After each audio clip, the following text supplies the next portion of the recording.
Serious क्या बताओ यार, अंकल की पर्ची लगा के गया फिर भी इंटरव्यू नहीं हुआ मेरा। शाजिर, तुम ऑफिस गए थे ना?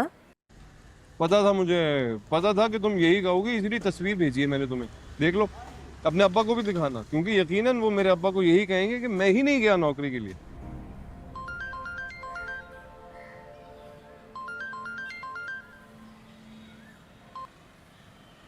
अस्सलाम वालेकुम शुजात। शाजिर इंटरव्यू के लिए नहीं पहुंचा। तो कौन सी नई बात है? इससे पहले कब पहुंचा था वो इंटरव्यू पे? कितनी बार आपने कोशिश की है उसे जॉब दिलवाने की, अभी तक आप समझ नहीं पाए कि वो ये 40-50 हजार रुपए की नौकरी करना ही नहीं चाहता। उस मोहतरम को तो 1.5-2 लाख रुपए की नौकरी चाहिए। नहीं यारा, डायरेक्ट इतनी सैलरी कौन देता है?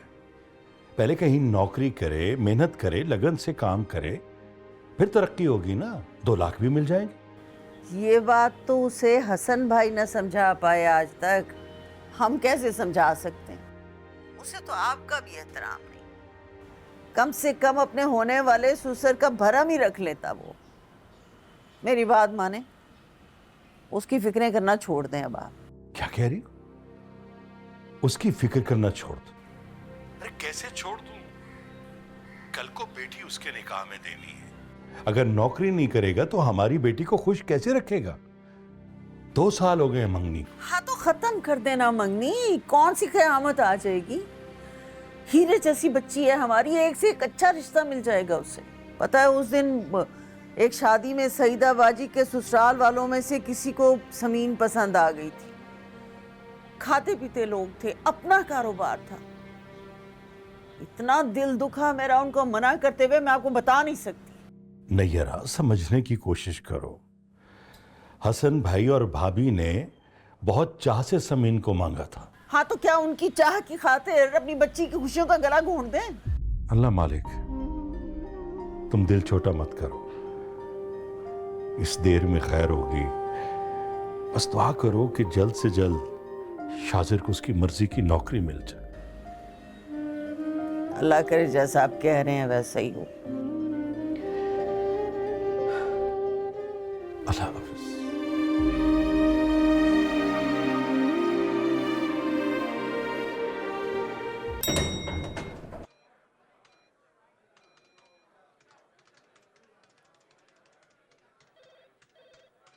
अस्सलाम वालेकुम। वालेकुम अस्सलाम।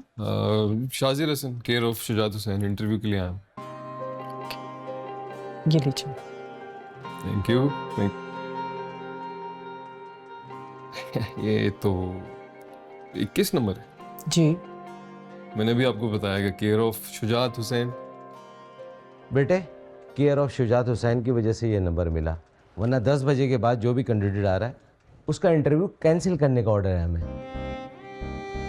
Have a seat please. यहाँ पर रख लो, किसी और को दे देना। हेलो, क्या हाल है? सेल्फी हो जाए? आ जाए भैया। चेयर ऐसे सीवी पकड़ के।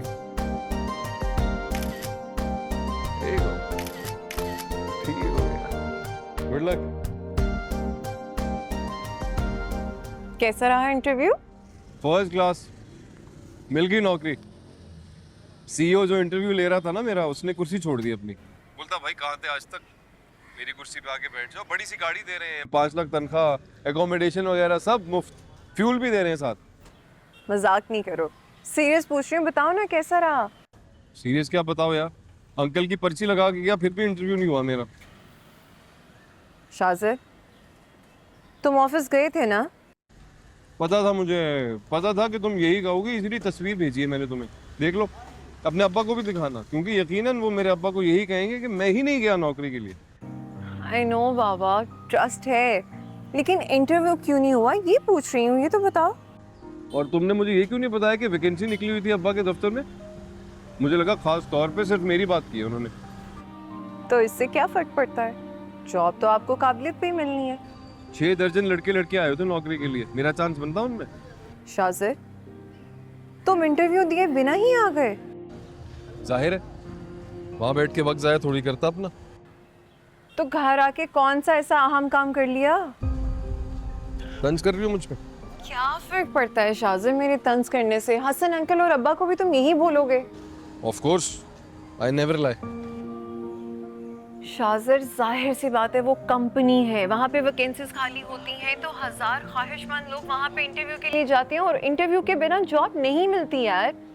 और बाबा जिस तरह की जॉब तुम चाहते हो वैसी वैसी सिफारिश कौन करेगा वहाँ? मुझे समझ आ रही है कि तुम गुस्सा क्यों कर रही हो। तुम चाहती हो कि मुझे नौकरी मिले और फिर हमारी शादी हो। तो इसमें गलत क्या है? 2 साल हो गए हमारी मंगनी को, कब से मास्टर्स करके घर में बैठी नहीं हो।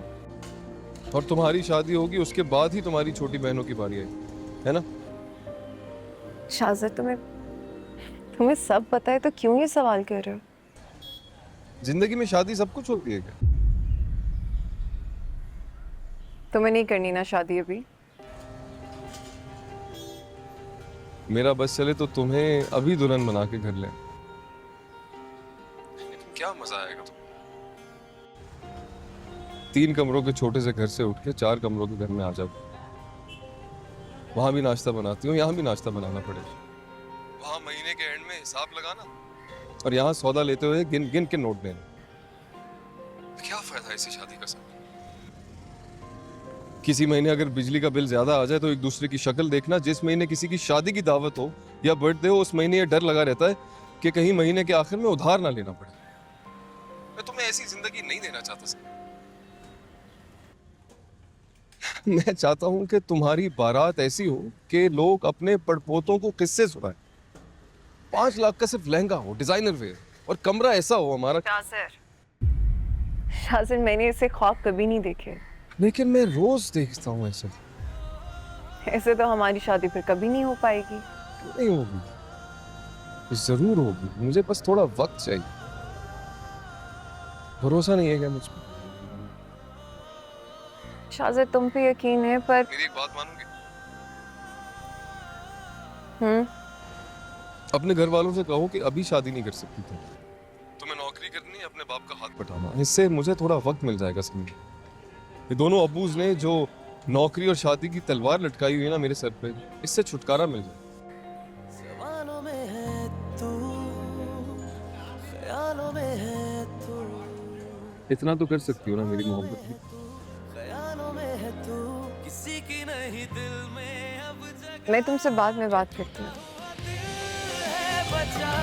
क्या मांगू रब से मैं क्या पता, ये तुझे खोने का खौफ है या तुझे पाने की इंतहा। अब्बा मैं कुछ नहीं जानती, मुझे इसी हफ्ते लैपटॉप चाहिए, बता रही हूँ मैं आपको। अबे ला दूंगा लैपटॉप, मगर ये धमकियां देना तो बंद करो। शर्म तो नहीं आती अपने अब्बा को धमकियां देते हुए? हैं मेरी प्यारी अम्मी, मैंने आपको कितनी दफा समझाया है, जब बाप बेटी बात कर रहे हो तो बीच में डिस्टर्ब नहीं करते। खैर अब्बा आप समझे मेरी बात? जी जी उष्णा साहिबा, अब्बा तो गुलाम है, मैं समझ गया। और बहुत जल्द लैपटॉप आपके सामने होगा। अम्मा इंशाल्लाह बोले। चलो निकलो यहाँ से, भागो, अब पढ़ाई कर जाके। ये टूटा हुआ